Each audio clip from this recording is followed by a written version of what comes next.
नमस्कार साथियों। आज का हमारा टॉपिक है भारत का महान्यायवादी, अटॉर्नी जनरल ऑफ इंडिया। तो आज हम महान्यायवादी के ऊपर विस्तार से चर्चा करेंगे। तो आइए हम देखते हैं कि महान्यायवादी का पद संवैधानिक पद है या गैर संवैधानिक पद है। तो महान्यायवादी का पद एक संवैधानिक पद है।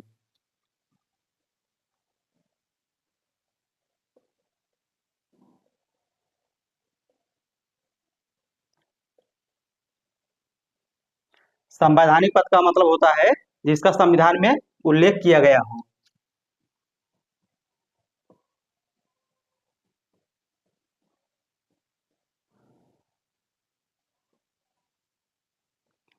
तो इसका उल्लेख संविधान के अनुच्छेद 76 में किया गया है। इसके पद का उल्लेख संविधान के अनुच्छेद 76 में किया गया है, आर्टिकल 76 में। दूसरा पॉइंट है कि भारत का महान्यायवादी भारत का प्रथम विधि अधिकारी होता है।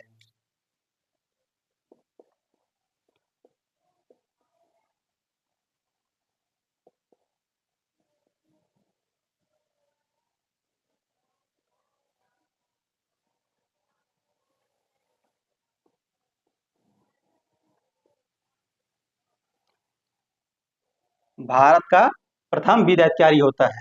ऐसा क्यों? क्योंकि जैसे हम लोगों का कोई मामला होता है तो हम लोग क्या करते हैं? वकील करते हैं।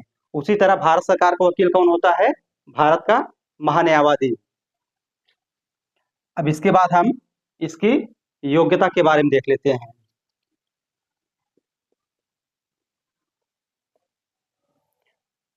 योग्यता, तो इसकी योग्यता जो है सुप्रीम कोर्ट के न्यायाधीश के बराबर होनी चाहिए।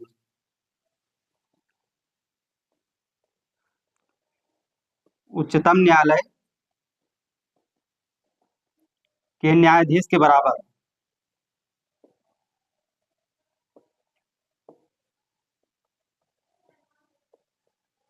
उच्चतम न्यायालय के न्यायाधीश के समान। तो उच्चतम न्यायालय के न्यायाधीश की योग्यता क्या होती है?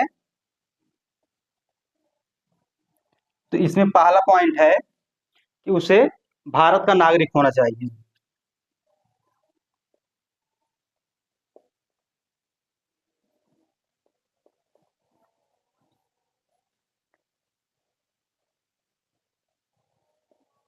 दूसरा पॉइंट है कि वह किसी उच्च न्यायालय या उच्च न्यायालयों में मिलाकर लगातार 5 वर्षों तक न्यायाधीश रह चुका हो। लगातार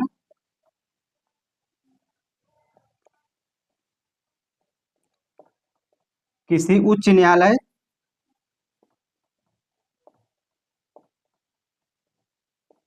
या न्यायालयों में मिलाकर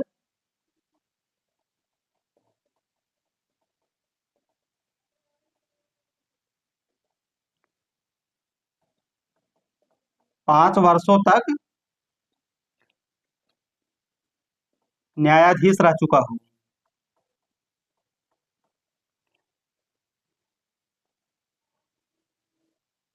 तीसरी योग्यता है कि वह लगातार किसी उच्च न्यायालय में या विभिन्न उच्च न्यायालयों में मिलाकर लगातार 10 वर्षों तक वकील रह चुका हो। यहाँ ध्यान रखना है कि लगातार होना चाहिए। लगातार किसी उच्च न्यायालय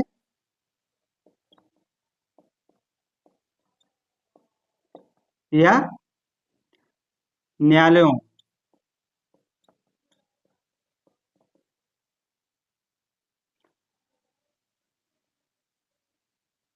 मिलाकर 10 वर्षों तक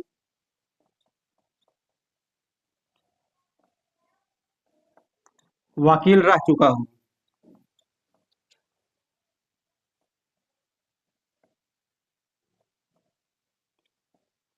चौथी योग्यता है कि वह राष्ट्रपति की नजर में सम्मानित न्यायवादी हो।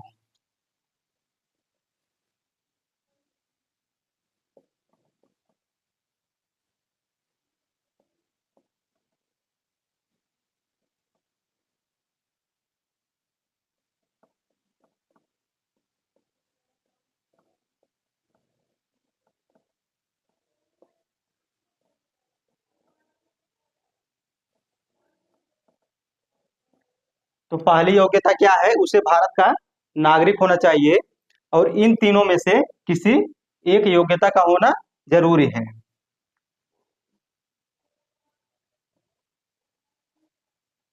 तो इस प्रकार हमने भारत के महान्यायवादी की योग्यता को देखा।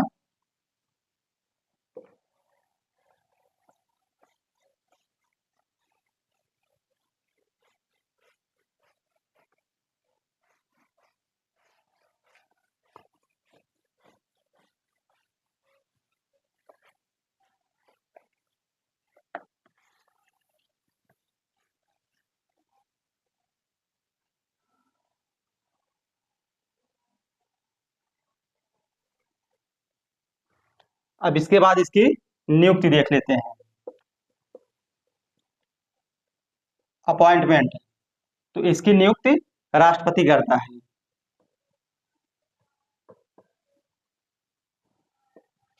नियुक्ति के बाद शपथ, ओथ, तो इसके शपथ का उल्लेख संविधान में नहीं है।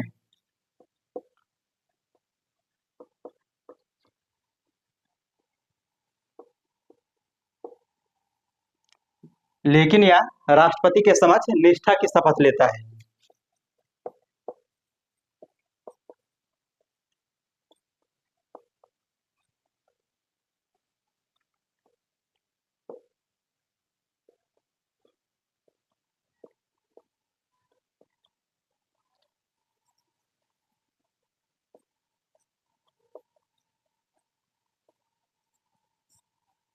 शपथ के बाद इसका कार्यकाल देख लेते हैं।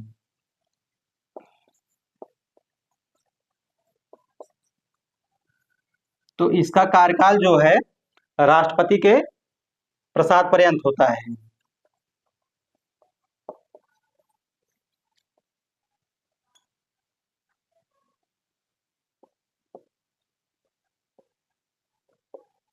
प्रसाद पर्यंत का मतलब इच्छा पर्यंत,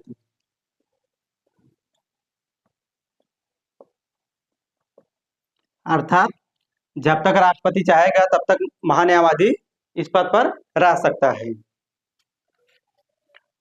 कार्यकाल के बाद वेतन, तो इसको वेतन जो है सुप्रीम कोर्ट के जज के बराबर मिलता है।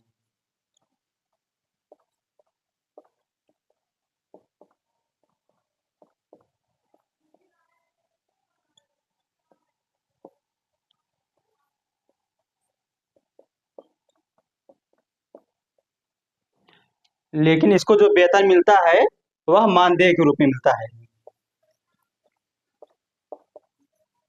मानदेय का मतलब जो मानकर दे दिया जाए, तो इसको वेतन जो है मानदेय के रूप में मिलता है और इसके वेतन का निर्धारण जो है राष्ट्रपति करता है।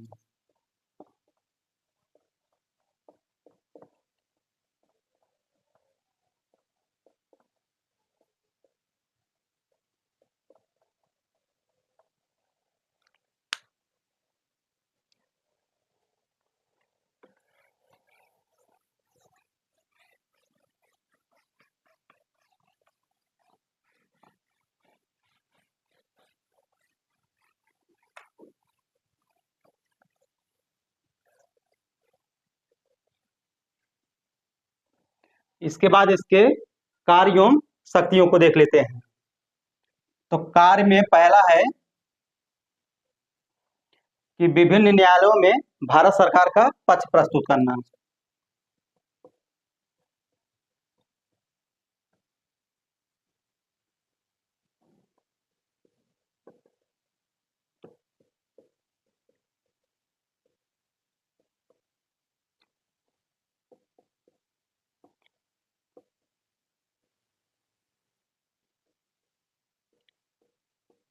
विभिन्न न्यायालयों में भारत सरकार का पक्ष प्रस्तुत करना। दूसरा है कानूनी मामलों में भारत सरकार को सलाह देना,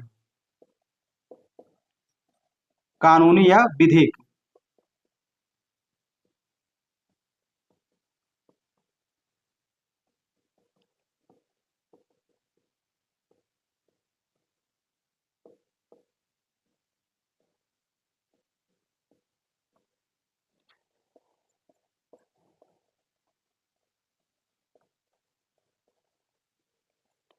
तीसरा कार्य है कि राष्ट्रपति के द्वारा सौंपे गए कार्यों को करना।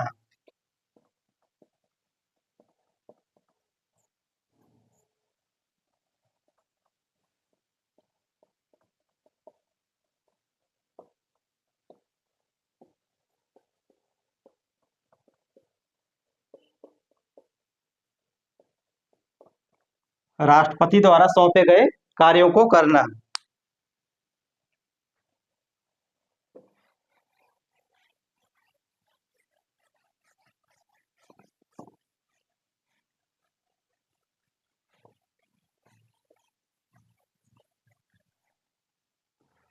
अब इसके बाद इसकी शक्तियों को देख लेते हैं।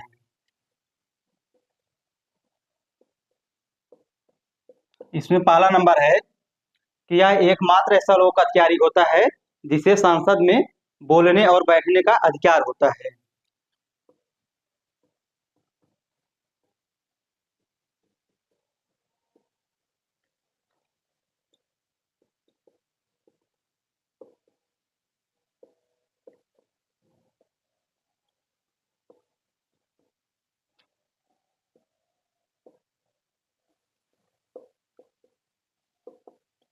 जिसे संसद में बोलने और बैठने का अधिकार होता है।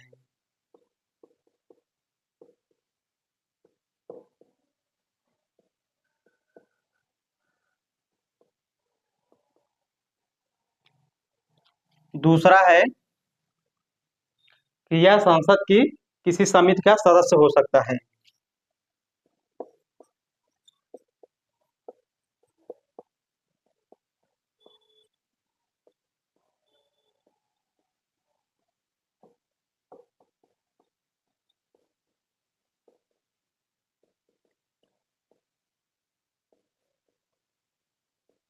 लेकिन यह संसद में मतदान नहीं कर सकता।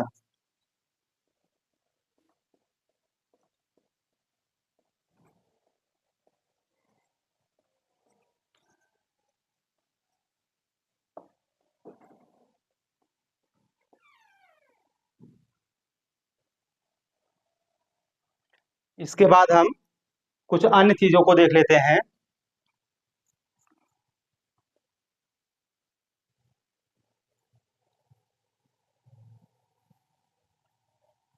तो इसमें पहला नंबर है कि यह भारत सरकार के विरुद्ध कोई केस नहीं लड़ सकता।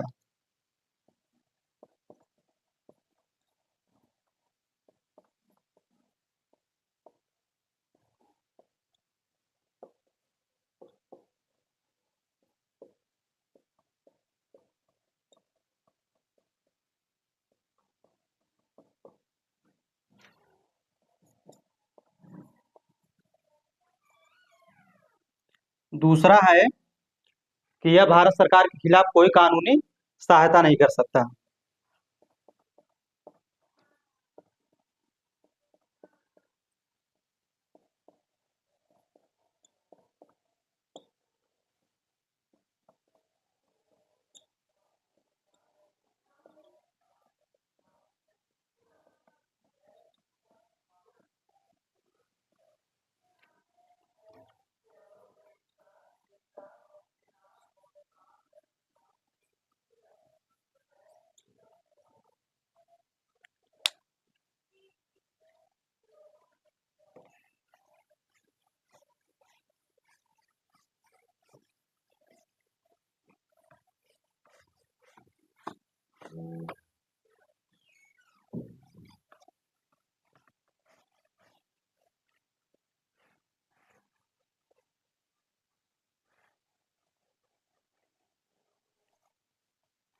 तीसरा है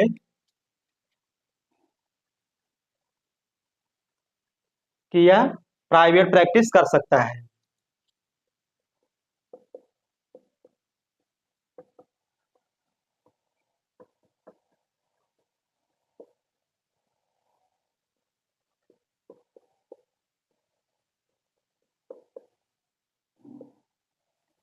चौथा है कि भारत का महान्यायवादी लोक सेवक की परिभाषा में नहीं आता, इसलिए इस पर आरटीआई 2005 लागू नहीं होता।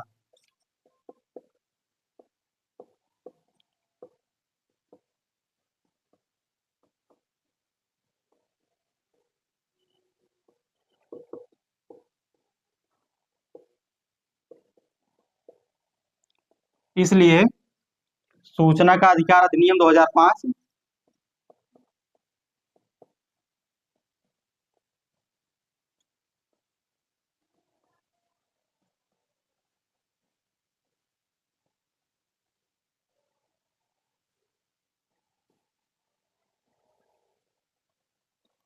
लागू नहीं होता।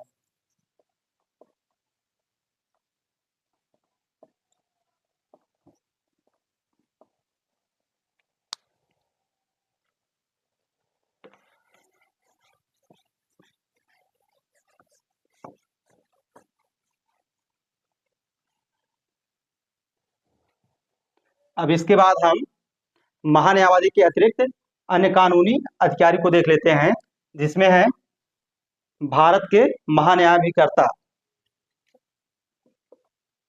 भारत के महान्यायाधिकर्ता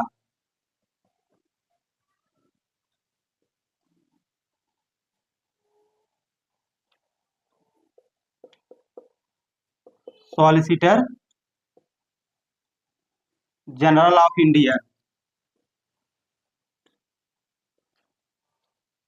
ये क्या होते हैं? ये भारत सरकार के अन्य कानूनी अधिकारी होते हैं।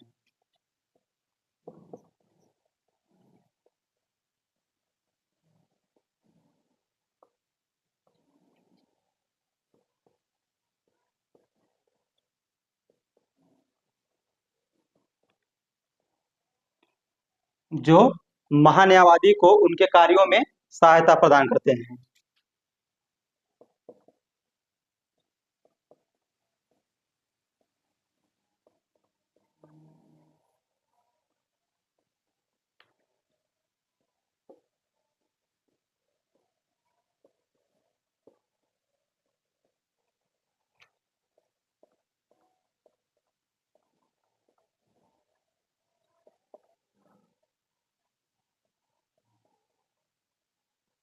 इसके अलावा जो है अपर सॉलिसिटर जनरल ऑफ इंडिया होते हैं।